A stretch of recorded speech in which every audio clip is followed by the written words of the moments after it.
Hello, good evening every one. So നമ്മൾ ഇന്ന് discuss ചെയ്യാൻ പോകുന്നത് റീഡിംഗ് കോമ്പ്രിഹെൻഷൻ ക്വസ്റ്റ്യൻസ് എങ്ങനെ സോൾവ് ചെയ്യണം എന്നുള്ളതാണ്. അതായത് നമ്മുടെ ക്വസ്റ്റ്യൻ പേപ്പറിലേക്ക് വരുമ്പോൾ ദർ വിൽ ബി എങ്ങനെ വന്നാലും ഒരു റീഡിംഗ് കോമ്പ്രിഹെൻഷൻ ക്വസ്റ്റ്യൻ ഉണ്ടാവും. അപ്പോൾ ഏത് രീതിയിലായിരിക്കണം നമ്മൾ ഈ ഒരു ക്വസ്റ്റ്യൻ അപ്രോച്ച് ചെയ്യേണ്ടത്, എങ്ങനെയായിരിക്കണം നമുക്കിത് ഈസി ആയിട്ട് സോൾവ് ചെയ്യാൻ പറ്റുന്നത്, അതിനെപ്പറ്റിയാണ് നമ്മൾ ഡിസ്കസ് ചെയ്യുന്നത്. സോ ക്വസ്റ്റ്യൻ പാറ്റേൺ പറയുകയാണെങ്കിൽ ഒരു പാരഗ്രാഫും അതിനെ ബേസ് ചെയ്തുകൊണ്ട് 5 ചോദ്യങ്ങളാണ് നമ്മളോട് ചോദിക്കുക.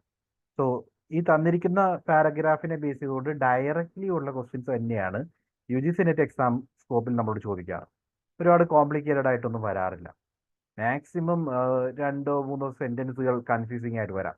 അതിന് മുകളിലേക്കൊന്നും തന്നെ കോംപ്ലിക്കേഷൻ ഉണ്ടാവില്ല. ഡയറക്റ്റ്ലി ഇവണായിരിക്കും 90% ക്വസ്റ്റ്യൻസും. ഓക്കെ, ആ ഒരു രീതിയിലാണ് നമുക്ക് കോമ്പിനേഷൻ വരുന്നത്. നമ്മളെ സംബന്ധിച്ച് ഏറ്റവും ഈസി ആയിട്ടുള്ള ഏരിയ ആയിരിക്കും കോമ്പിനേഷൻ ഏരിയ. സോ എങ്ങനെയാണ് കോമ്പ്രിഹെൻഷൻ ക്വസ്റ്റ്യൻ അറ്റൻഡ് ചെയ്യേണ്ടത് എന്നതാണ് നമ്മൾ ഡിസ്കസ് ചെയ്യുന്നത്. നമ്മുടെ മുമ്പിൽ 2 വേ ഉണ്ട്. ഒന്നെങ്കിൽ നമുക്ക് ആദ്യം പാരഗ്രാഫ് വായിച്ചു നോക്കാം, അതിനുശേഷം ക്വസ്റ്റ്യൻസിലേക്ക് പോവാം. അല്ലെങ്കിൽ ജസ്റ്റ് ഓപ്പോസിറ്റ്, ഇതിൽ ഏതാണ് നമ്മളുടെ കൺവീനിയൻസ് അതനുസരിച്ചാണ് ചെയ്യേണ്ടത്. അതായത് ഒരു പാരഗ്രാഫും 1-2 പാരഗ്രാഫുകളും അതിനുശേഷം അതിനെ ബന്ധപ്പെട്ട് 5 ചോദ്യങ്ങളുമാണ് നമ്മളോട് ചോദിക്കുന്നത്. അപ്പോൾ വേണമെങ്കിൽ നമുക്ക് ആദ്യം പാരഗ്രാഫ് പൂർണ്ണമായിട്ട് വായിച്ചതിന് ശേഷം ക്വസ്റ്റ്യൻസ് ഓരോന്നായിട്ട് നോക്കാം. അല്ലെങ്കിൽ നേരെ തിരിച്ച് ക്വസ്റ്റ്യൻസ് ഓരോന്നോരോന്ന് നോക്കിയിട്ട് അവസാനം പാരഗ്രാഫിലേക്ക് പോവാം. ഇതിൽ ഏത് മെത്തേഡാണോ നമുക്ക് കൺവീനിയൻ്റ് ആയിട്ട് തോന്നുന്നത് ആ മെത്തേഡ് നമുക്ക് ഉപയോഗിക്കാം കേട്ടോ. So let me start. നമ്മൾ ആദ്യത്തെ മെത്തേഡ് യൂസ് ചെയ്യുകയാണെങ്കിൽ അവിടെ എന്തൊക്കെ കാര്യങ്ങൾ ഓർക്കാം. ഒന്നാമത്തെ മെത്തേഡ് എന്ന് പറഞ്ഞാൽ പാരഗ്രാഫ് നമ്മൾ ആദ്യം വായിക്കുന്നു, അതിനുശേഷം ക്വസ്റ്റ്യൻസിലേക്ക് പോവുകയാണെങ്കിൽ ഇവിടെ ഉള്ള ഏറ്റവും ഇമ്പോർട്ടൻറ്റ് തിങ് എന്ന് പറഞ്ഞു കഴിഞ്ഞാൽ പാരഗ്രാഫ് പൂർണ്ണമായിട്ടാണല്ലോ നമ്മൾ വായിക്കാൻ ഉദ്ദേശിക്കുന്നത്. പൂർണ്ണമായിട്ട് പാരഗ്രാഫ് വായിച്ച് അതിന് ശേഷം ക്വസ്റ്റ്യൻസിലേക്ക് പോകുമ്പോൾ 3 ഇമ്പോർട്ടൻ്റ് ഏരിയാസ് നമ്മൾ കോൺസെൻട്രേറ്റ് ചെയ്യണം. ഒറ്റ വായനയിൽ തന്നെ നമുക്ക് അതിൻ്റെ സബ്ജക്റ്റ് എന്താണെന്ന് ഐഡൻറ്റിഫൈ ചെയ്യാൻ പറ്റണം. ഓക്കെ, എന്തൊക്കെ കാര്യങ്ങളാണ് അദ്ദേഹം പറയുന്നത്, എന്താണ് ആ ഓഥറുടെ വ്യൂ പോയിന്റ്, മെയിൻ ഐഡിയ എന്താണ്, ദെൻ ടോൺ എന്താണ്. ടോൺ എന്ന് പറഞ്ഞു കഴിഞ്ഞാൽ ഏത് രീതിയിലാണ് ആ ഒരു സബ്ജക്റ്റിനെ പ്രസൻറ്റ് ചെയ്യുന്നത്.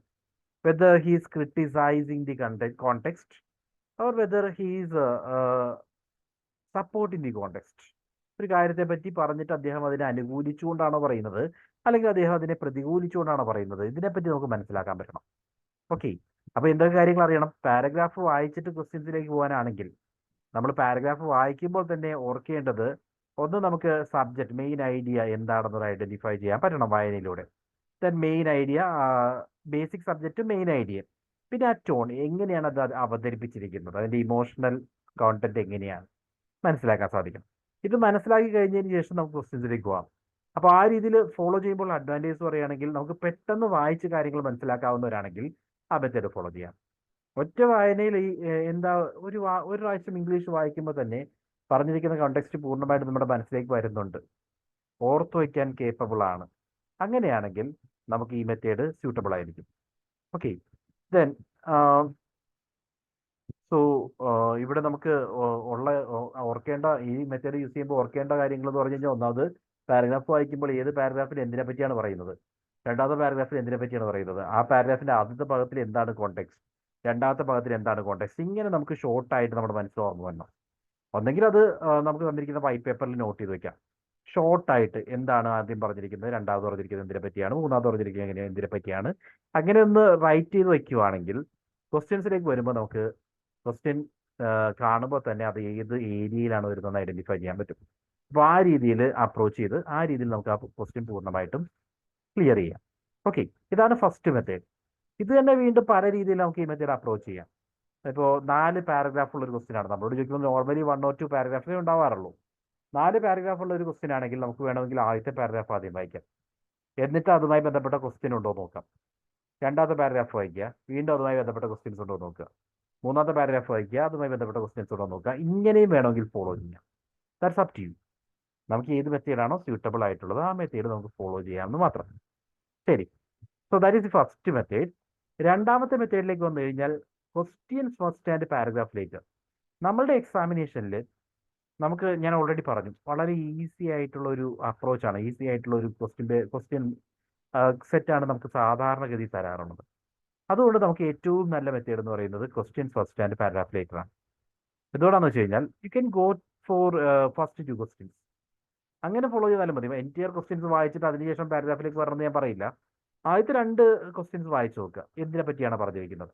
അതിനുശേഷം ഡയറക്റ്റ്ലി ഒന്നാമത്തെ പാരഗ്രാഫ് വായിക്കാം. ഓക്കെ, അപ്പോൾ ആ ക്വസ്റ്റ്യൻ പറഞ്ഞിരിക്കുന്ന ഏരിയയുമായി ബന്ധപ്പെട്ട കാര്യം ഒന്നാമത്തെ പാരഗ്രാഫിൽ ഉണ്ടെങ്കിൽ പെട്ടെന്ന് ഐഡന്റിഫൈ ചെയ്യാം. ദെൻ അതിനുശേഷം അതിന്റെ ആൻസർ കണ്ടുപിടിച്ചതിന് ശേഷം വീണ്ടും മൂന്നും നാലും ക്വസ്റ്റ്യൻസിലേക്ക് വരിക. ആ മൂന്നും നാലും ക്വസ്റ്റ്യൻസ് നോക്കിയിട്ട് വീണ്ടും പാരഗ്രാഫിലേക്ക് പോവുക. ഓക്കെ, ഇപ്പോൾ ക്വസ്റ്റ്യൻസ് വായിക്കുന്നു, അതുമായി ബന്ധപ്പെട്ട കാര്യം പാരഗ്രാഫിൽ ഉണ്ടോ എന്ന് അറിയാൻ വേണ്ടി പാരഗ്രാഫ് വായിക്കുന്നു. ആ മെത്തേഡാണ് നമുക്ക് ഏറ്റവും ഈ ഒരു UGC നെറ്റ് എക്സാമിനേഷനിൽ ഏറ്റവും സ്യൂട്ടബിൾ ആയിട്ടുള്ളത്. ടൈം എഫിഷ്യൻറ്റ് ടെക്നിക്കാണ്. നമ്മൾ ഒരുപാട് ടൈം വായിച്ചു കളയുന്നില്ല. നമ്മൾ ആ ക്വസ്റ്റ്യൻസ് വായിക്കുന്നു, ആ ക്വസ്റ്റ്യൻസുമായി ബന്ധപ്പെട്ട ഏരിയ ഏതാണെന്ന് ഐഡന്റിഫൈ ചെയ്യാൻ വേണ്ടി മാത്രമാണ് വായിക്കുന്നത്. അപ്പോൾ ആ രീതിയിലൊരു ടൈം മാച്ചിങ് ടെക്നിക്ക് നമുക്കിവിടെ യൂസ് ചെയ്യാൻ സാധിക്കും. ഓക്കെ, സോ അതാണ് ഏറ്റവും നല്ല മെത്തേഡ് എന്ന് ഞാൻ പറയുന്നു. ദെൻ ഇവിടെ തന്നെ പല രീതിയിൽ നമുക്ക് അപ്രോച്ച് ചെയ്യാം. ഒന്നെങ്കിൽ ഫസ്റ്റ് ക്വസ്റ്റ്യൻ വായിച്ചിട്ട് വീണ്ടും ആ ഫസ്റ്റ് ക്വസ്റ്റ്യൻ്റെ ആൻസർ കണ്ടുപിടിക്കാൻ വേണ്ടി ഒരു പ്രാവശ്യം വായിക്കുക. മീൻസ് ഫസ്റ്റ് പാരഗ്രാഫിലോ സെക്കൻഡ് പാരഗ്രാഫിലോ ഒക്കെ വായിക്കുമ്പോൾ തന്നെ ഒരു ക്വസ്റ്റ്യൻ ആൻസർ എന്തായാലും കിട്ടും. ആദ്യത്തെ പാരഗ്രാഫിൽ തന്നെ കിട്ടാം. ദെൻ രണ്ടാമത്തെ ക്വസ്റ്റ്യനിലേക്ക് പോകാം, മൂന്നാമത്തെ ക്വസ്റ്റ്യനിലേക്ക് പോകാം. അങ്ങനെ ഏത് മെത്തേഡ് വേണമെങ്കിലും നിങ്ങൾക്ക് അതിൽ ഫോളോ ചെയ്യാം. ദെൻ ഈ പറഞ്ഞ മെത്തേഡൊക്കെ നമ്മൾ ഫോളോ ചെയ്യുന്നത് നമ്മുടെ കൺവീനിയൻസ് അനുസരിച്ചാണ്. പക്ഷേ യു നീഡ് ടു അണ്ടർസ്റ്റാൻഡ്, ഇവിടെ നമുക്ക് യൂസ് ചെയ്യുന്ന ചില ടിപ്സ് ഉണ്ട്. ഒന്ന് സ്ട്രാറ്റജിക് റീഡിംഗ് ആണ്. എന്താണ് സ്ട്രാറ്റജിക് റീഡിംഗ്? ഇവിടെ നമുക്ക് ഒരു 4-5 പാരഗ്രാഫ് വന്നിരിക്കുന്ന ഒരു പാസേജ് ആണെങ്കിൽ ആദ്യത്തെയും അവസാനത്തെയും പാരഗ്രാഫ് മാത്രം വായിക്കുമ്പോൾ തന്നെ എന്താണ് ഓഥറിന്റെ മെയിൻ ഐഡിയ എന്ന് മനസ്സിലാവും. അതായത് എന്തിനെ പറ്റിയാണ് അദ്ദേഹം എങ്ങനെയാണ് അവതരിപ്പിച്ചിരിക്കുന്നത് എന്ന് മനസ്സിലാക്കാൻ വേണ്ടി ഫസ്റ്റും ലാസ്റ്റും പാരഗ്രാഫ് വായിച്ചാൽ മതി. ഇനിയിപ്പോൾ ഒറ്റ പാരഗ്രാഫ് മാത്രമുള്ള ഒരു കോമ്പിനേഷൻ ക്വസ്റ്റ്യൻ ആണെങ്കിലും നമുക്ക് ഫസ്റ്റ് 2 സെന്റൻസും ലാസ്റ്റ് 2 സെന്റൻസും വായിച്ചു കഴിഞ്ഞാൽ എന്തിനെ പറ്റിയാണ് അദ്ദേഹം ഏത് രീതിയിലാണ് അവതരിപ്പിച്ചതെന്ന് മനസ്സിലാക്കാൻ സാധിക്കും. ദെൻ അതിനിടയിലുള്ള കോണ്ടെക്സ്റ്റുകൾ പെട്ടെന്ന് സ്കിം ചെയ്ത് വായിക്കുക. ഏറ്റവും ഇമ്പോർട്ടൻ്റ് ആയിട്ടുള്ളതിൽ മാത്രം കോൺസെൻട്രേറ്റ് ചെയ്ത് ചില വേർഡുകളൊക്കെ ഐഡന്റിഫൈ ചെയ്യുന്ന ഒരു രീതിയിൽ സ്കിം ചെയ്ത് വായിച്ചു പോയി കഴിഞ്ഞാൽ അത് ഹെൽപ്ഫുൾ ആയിരിക്കും. ഓക്കെ, അതിൽ ഏറ്റവും ഇമ്പോർട്ടൻ്റ് ആയിട്ട് നിങ്ങൾക്ക് തോന്നുന്ന പോയിന്റുകൾ ആ തന്നിരിക്കുന്ന പാരഗ്രാഫുമായി ബന്ധപ്പെട്ട് എവിടെയാണെന്ന് ഐഡന്റിഫൈ ചെയ്യാൻ വേണ്ടി വേണമെങ്കിൽ നമുക്ക് തന്നിരിക്കുന്ന വൈറ്റ് പേപ്പറിൽ നോട്ട് ചെയ്യാം. അതായത് അതിൻ്റെ അഡ്വാൻറ്റേജിനെ പറ്റി ഇവിടെ പറയുന്നുണ്ട്, അതിനെ ക്രിട്ടിസൈസ് ചെയ്തുകൊണ്ട് ഈ സെന്റൻസി പറയുന്നുണ്ട് എന്ന് നിങ്ങൾക്ക് വേണമെങ്കിൽ സൈഡിൽ തന്നിരിക്കുന്ന പേപ്പറിൽ നോട്ട് ചെയ്ത് പോകാം. ഇതൊരു മെത്തേഡാണ്. ഇതാണ് സ്ട്രാറ്റജി റീഡിംഗ് കൊണ്ട് ഉദ്ദേശിച്ചത്. ദെൻ രണ്ടാമതായിട്ട് സ്ട്രക്ചറൽ വേർഡ്സ് ഐഡന്റിഫൈ ചെയ്യാൻ നോക്കുക. സ്ട്രക്ചറൽ വേർഡ്സ് എന്ന് പറഞ്ഞു കഴിഞ്ഞാൽ 3 തരത്തിലുള്ള വേർഡ്സ് നമുക്ക് ഐഡന്റിഫൈ ചെയ്യാം. Continuity words, contrast words and conclusion words. Continuity words എന്ന് പറഞ്ഞാൽ ഈ വേർഡുകൾ ഉണ്ടെങ്കിൽ മുകളിൽ പറഞ്ഞ കാര്യത്തിന്റെ കണ്ടിന്യൂഷൻ ആയിരിക്കും താഴെ പറയുന്നത്. മുകളിൽ ഒരു സെന്റൻസ് പറഞ്ഞിരിക്കുന്നത് എന്തിനെ പറ്റിയാണോ അതിന്റെ കണ്ടിന്യൂ ചെയ്യുന്ന രീതിയിലായിരിക്കും താഴെ പറയുന്നത്. അപ്പോഴാണ് കണ്ടിന്യൂറ്റി വേർഡ്സ് വരുന്നത്. റൈറ്റ്. ദെൻ കോൺട്രാസ്റ്റ് വേർഡ്സ് ഉണ്ട്. കോൺട്രാസ്റ്റ് വേർഡ്സ് എന്ന് പറഞ്ഞു കഴിഞ്ഞാൽ മുകളിൽ പറഞ്ഞതിന് ജസ്റ്റ് ഓപ്പോസിറ്റ് ആയിട്ട് പറയുന്ന സിറ്റുവേഷൻ. ഞാൻ മുകളിലൊരു കാര്യം പറഞ്ഞത് പോസിറ്റീവായിട്ടാണ്. നൺലെസ് മുകളിൽ പറഞ്ഞതിന് എഗെയിൻസ്റ്റ് ആയിട്ട് ഇനി എനിക്ക് പറയാനുണ്ട്. അല്ലെങ്കിൽ ഹൗ എവർ മുകളിൽ പറഞ്ഞതുപോലെ അല്ലാത്തൊരു സിറ്റുവേഷൻ. ഓക്കെ, ഇതിനെയാണ് കോൺട്രാസ്റ്റ് വേർഡ്സ് എന്ന് പറയുന്നത്. ദെൻ കൺക്ലൂഷൻ വേർഡ്സ് മുകളിൽ പറഞ്ഞ സാഹചര്യത്തെ സമ്മപ്പ് ചെയ്യാൻ വേണ്ടിയാണ് കൺക്ലൂഷൻ വേർഡ്സ് ഉപയോഗിക്കുക. Thus, therefore, hence, in summary, in conclusion.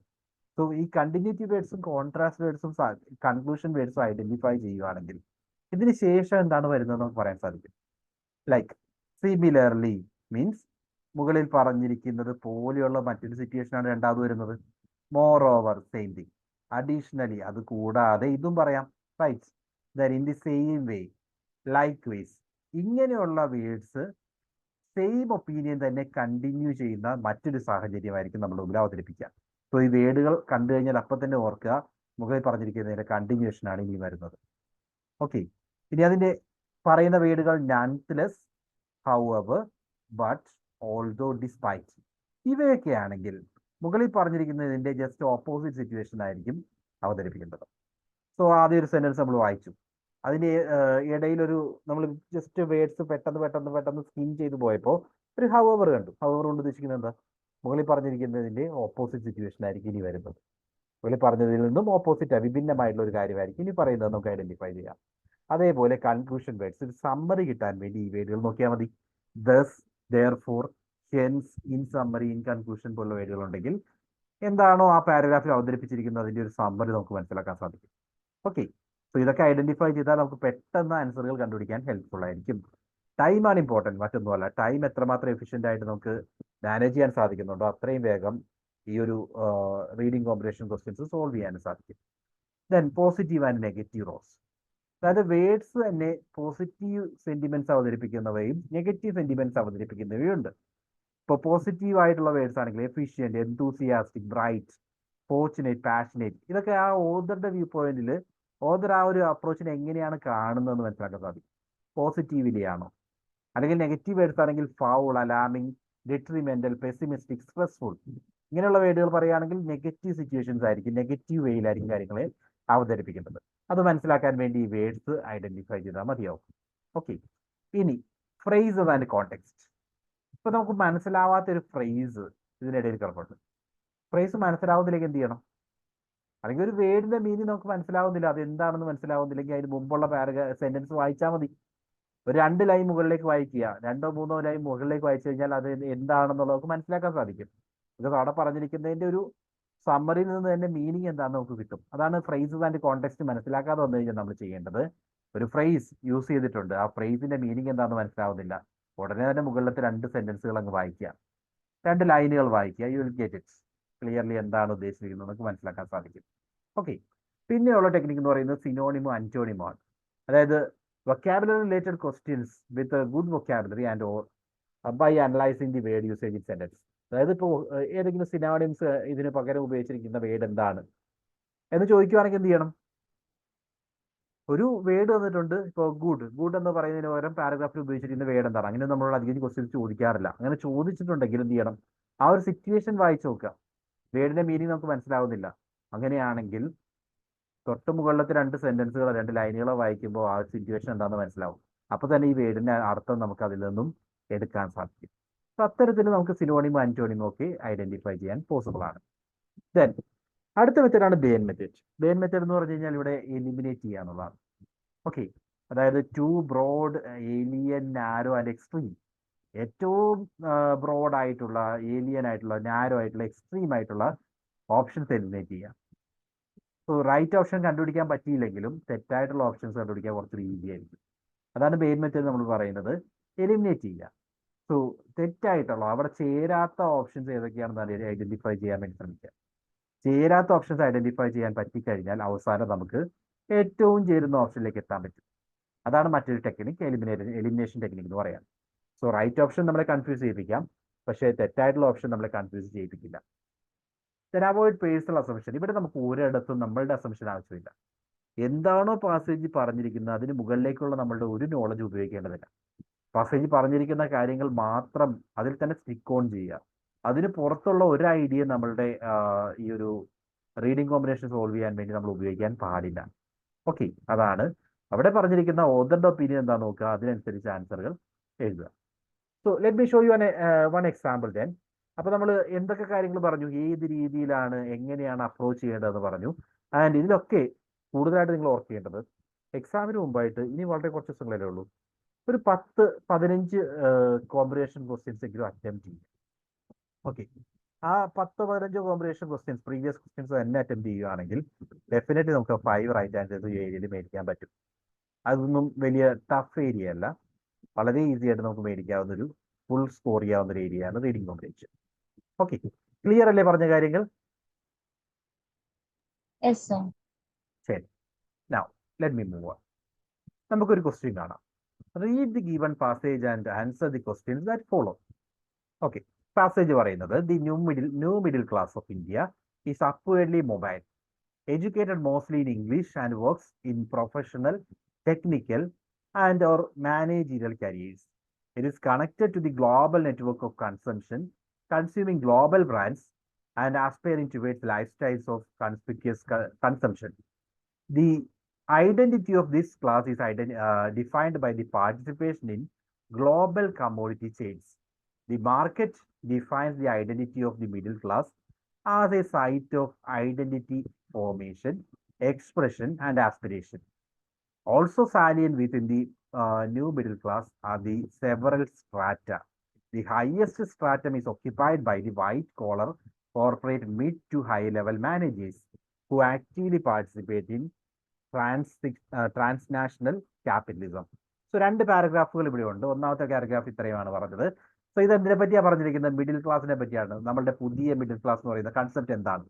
Okay, അവർ കൺസംഷനുമായി ബന്ധപ്പെട്ടവരാണ്, കൺസംഷനിലാണ് അവരുടെ ഐഡന്റിറ്റി എന്ന് പറഞ്ഞു. അതായത് ഗ്ലോബൽ കമ്മോഡിറ്റി ചെയിൻസിൽ അവർ പാർട്ടിസിപ്പേറ്റ് ചെയ്യുന്നുണ്ടെന്ന് പറയുന്നു. ദെൻ അവരുടെ ആസ്പിറേഷൻസ് ഹൈ ആണ്, ഐഡന്റിറ്റി ഫോർമേഷൻ എക്സ്പ്രഷൻ ആസ്പിറേഷൻസ് ഒക്കെ ഹൈ ആണെന്ന് പറഞ്ഞിട്ടുണ്ട്. ദെൻ അതിൽ തന്നെ ഏറ്റവും ഹയസ്റ്റ് ലെവൽ എന്ന് പറയുന്നത് പല ഡിവിഷൻസ് ഉണ്ട്, പല സ്ട്രാറ്റാസ് ഉണ്ട്. ഈ മിഡിൽ ക്ലാസ്സിന് തന്നെ പല ഡിവിഷൻസ് ആയിട്ട് ഡിവൈഡ് ചെയ്യാം. അതിൽ തന്നെ ഏറ്റവും ഹയസ്റ്റ് സ്ട്രാറ്റ എന്ന് പറയുന്നത് white collar corporate mid to high level managers ആണ്. കമ്പനി മാനേജേഴ്സ് ആണ് ഹൈ ലെവലിൽ വരുന്നത്. അവര് എപ്പോഴും ട്രാൻസ്നാഷണൽ ക്യാപിറ്റൽസിൽ പാർട്ടിസിപ്പേറ്റ് ചെയ്യുന്നുണ്ട്. ഇത്രയും കാര്യങ്ങൾ പറഞ്ഞു. രണ്ടാമത്തെ പാരഗ്രാഫിലേക്ക് വന്നപ്പോൾ what connects these various groups in elite class is the common vision of nation state narrated in the miracle of market. So മാർക്കറ്റിനെ ഡിപ്പെൻഡ് ചെയ്തിരിക്കുന്ന ആ ഒരു വേ ആണ് ഈ ഒരു എലൈറ്റ് ക്ലാസ്സിനെ സാധാരണഗതിയിൽ ബന്ധിപ്പിക്കുന്നത്. The articulation of the market as A centre of India's economic growth and development is an overarching anchor for various discourses of the policy making and implementation. The middle class in India makes up a segment of India's elites. They participate in the consumption culture of India. This consumption is enabled by rapid reforms and punctuated in the rise of urban hubs of belonging. Belonging in this is recrafted in the story of consumption and lifestyles. Here consumption is equated to the development and modernization. So നമ്മളോട് ചോദിച്ചിരിക്കുന്നതിൽ comparatively ഏറ്റവും difficult ആയിട്ടുള്ള ഒരു പാരഗ്രാഫാണ് ഞാനിപ്പോൾ നിങ്ങളുടെ മുമ്പിൽ തന്നിരിക്കുന്നത്. ഏറ്റവും recent question പേപ്പറിൽ കണ്ടതാണ്. ഇത്രയും ഒക്കെ ഡിഫിക്കൽട്ട് ആയിട്ട് വന്നിട്ടുള്ളൂ. പാരഗ്രാഫിന്റെ സ്റ്റൈലിംഗ് ആണ് ഇവിടെ പ്രശ്നം. പല വേർഡുകളും നമുക്ക് കൺഫ്യൂസിങ് ആയിരിക്കാം, പല വേർഡുകളും മീനിങ് നമുക്ക് ഐഡന്റിഫൈ ചെയ്യാൻ ബുദ്ധിമുട്ടുണ്ടാകാം. അതായത് ഒരു വേർഡിന്റെ മീനിങ് നമുക്ക് ഐഡന്റിഫൈ ചെയ്യാൻ പറ്റുന്നില്ലെങ്കിൽ എന്ത് ചെയ്യണം? അതുമായി ബന്ധപ്പെട്ട മുമ്പിലത്തെയും അതിനുശേഷവും വരുന്ന 2-3 ലൈനുകൾ വായിച്ചാൽ മതി, എന്താണ് ഉദ്ദേശിച്ചിരിക്കുന്നത് നമുക്ക് മനസ്സിലാക്കാൻ സാധിക്കും. ഓക്കെ, ആ ഒരു അപ്രോച്ചാണ് ഫോളോ ചെയ്യേണ്ടത്. നമുക്ക് ഇതുമായി ബന്ധപ്പെട്ട ക്വസ്റ്റ്യൻസിലേക്ക് പോവാം. സോ പറഞ്ഞിരിക്കുന്ന മൊത്തം മിഡിൽ ക്ലാസിനെ പറ്റിയാണ്. ഇന്ത്യയുടെ മിഡിൽ ക്ലാസ് എന്ന് പറയുന്നത് കൺസംഷൻ ബേസ്ഡ് ആണ്. കൺസംഷൻ ആണ് ഇപ്പോൾ ബ്രോഡൈസേഷൻ ഡെവലപ്മെന്റിനൊക്കെ ഡിപ്പെൻഡ് ചെയ്തതെന്ന് പറഞ്ഞു. ഇനി ആദ്യത്തെ ക്വസ്റ്റ്യൻ പറയുന്നത് ഇതാണ്. The new middle class is associated with എന്നാണ് ചോദിച്ചിരിക്കുന്നത്. The production of global brands, market expansion, global capitalism, white collar supremacy. ഇതിൽ ഞാൻ ഒരു കാര്യം പറയട്ടെ. ഇതിൽ ഗ്ലോബൽ ക്യാപിറ്റലിസം ഐഡന്റിഫൈ ആൻസർ അതാണ്. പക്ഷെ നമുക്ക് വന്നിരിക്കുന്ന പാരഗ്രാഫിൽ നിന്ന് ഡയറക്ട്ലി ഗ്ലോബൽ ക്യാപിറ്റലിസം ഐഡന്റിഫൈ ചെയ്യാൻ പറ്റില്ല. അപ്പൊ എന്ത് ചെയ്യണം? ഗോ ഫോർ ബെയിൻ അപ്രോച്ച്. ഒട്ടും ചേരാത്ത, നമ്മൾ പാരഗ്രാഫ് വായിച്ചിരുന്നു. ഇവിടെ പ്രൊഡക്ഷനെ പറ്റി പറയുന്നുണ്ടോ? പ്രൊഡക്ഷനെ പറ്റിയല്ല, കൺസംഷനെ പറ്റിയാണ് പറയുന്നത്. റൈറ്റ്? മാർക്കറ്റ് എക്സ്പാൻഷനെ പറ്റിയല്ല, മാർക്കറ്റ് പാർട്ടിസിപ്പേഷനെ പറ്റിയാണ് പറയുന്നത്. വൈറ്റ് കോളർ സുപ്രീമസിയെ പറ്റിയല്ല, ഒരിടത്ത് തന്നെ പറഞ്ഞിട്ടില്ല. വൈറ്റ് കോളർ എന്ന് പറയുന്നത് മിഡിൽ ക്ലാസ് ആണ് എന്ന് മാത്രമേ പറഞ്ഞിട്ടുള്ളൂ. അവിടെ പിന്നെ ക്യാപിറ്റലിസ്റ്റിനെ പറ്റി പറഞ്ഞിട്ടുണ്ട്, ട്രാൻസ്നാഷണൽ ക്യാപിറ്റലിസ്റ്റിനെ പറ്റി പറഞ്ഞിട്ടുണ്ട്. ക്യാപിറ്റലിസം എന്താണ്? ക്യാപിറ്റലിസം എന്ന് പറയുന്നത് ആക്ച്വലി ഇത് തന്നെയാണ്, കൺസംഷൻ ബേസ്ഡ് ആയിട്ടുള്ള ഇക്കോണമി.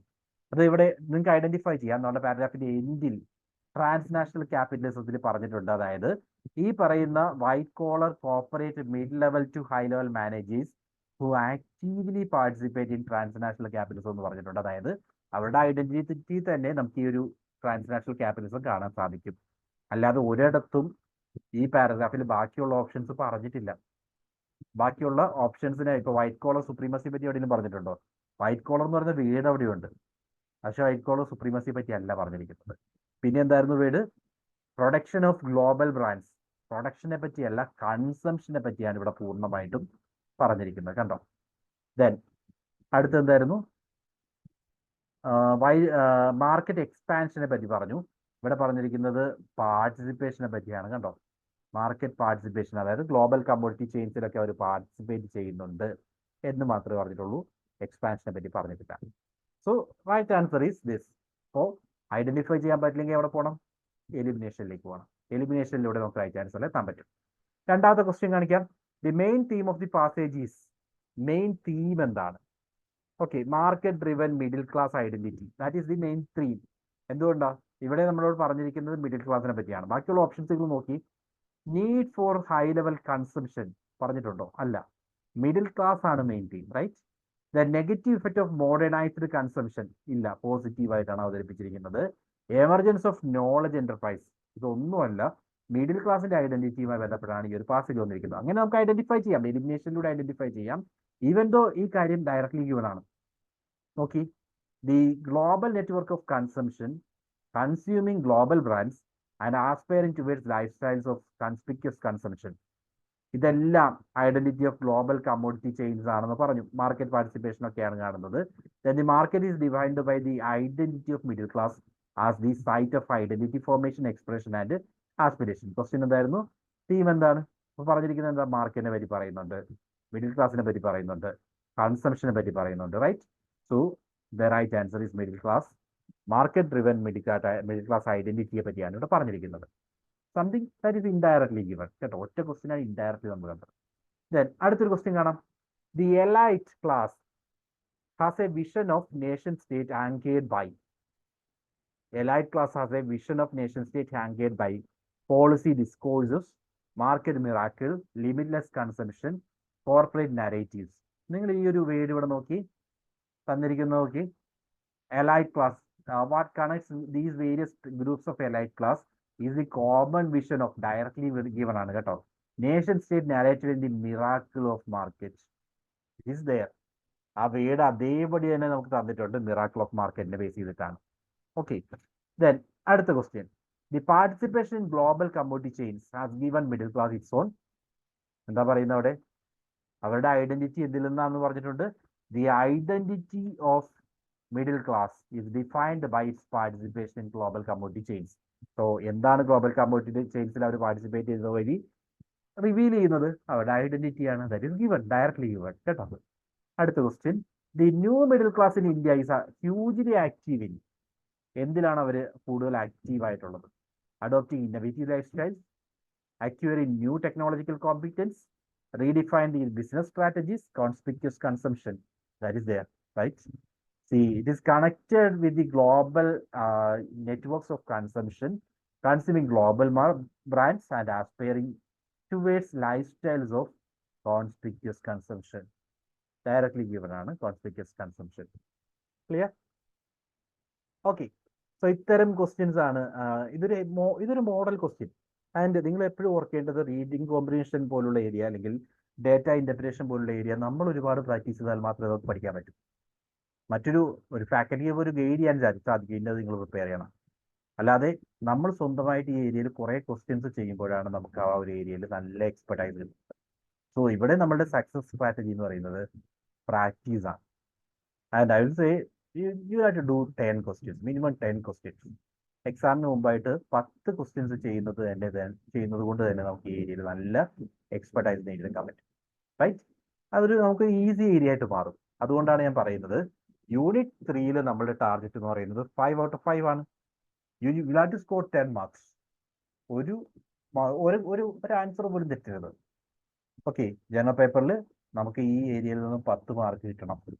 അതാണ് നമ്മളെ ആ ഒരു 70 ലെവൽ അല്ലെങ്കിൽ ഒരു 60+ ലെവലിലേക്ക് നമ്മൾ എത്തിക്കുക കേട്ടോ. സോ ഇത്രയും കാര്യങ്ങളാണ് എനിക്ക് ഈ ഒരു സബ്ജക്റ്റിൽ. ഇത് ഞാൻ പറഞ്ഞല്ലോ, ഈ ഒരു ഏരിയയിൽ നമുക്ക് എങ്ങനെയാ ചെയ്യേണ്ടതെന്ന് പറഞ്ഞു തരാൻ പറ്റും. ബാക്കി ചെയ്യേണ്ടത് നിങ്ങളാണ്. ഇനി ഞാൻ കുറേ ക്വസ്റ്റ്യൻസ് എനിക്ക് ഷെയർ ചെയ്ത് തരാം. You have to do. Okay, എന്തെങ്കിലും ഡൗട്ട് ഉണ്ടോ? ഇല്ല സർ. ചെയ്തു നോക്കണം. ഒരു ഷോർട്ട് ലെക്ചർ മാത്രമാണ് നമുക്ക് ഇതിനകത്ത് പറയാൻ പറ്റുക. അപ്പോൾ ഞാൻ ക്വസ്റ്റ്യൻസ് ഷെയർ ചെയ്ത് തരാം, കൂടുതൽ ചെയ്യുക. എന്തെങ്കിലുമൊക്കെ ഡൗട്ട്സ് ഉണ്ടെങ്കിൽ അതിനുശേഷം പറയുക കേട്ടോ. ശരി, thank you, bye. Thank you sir.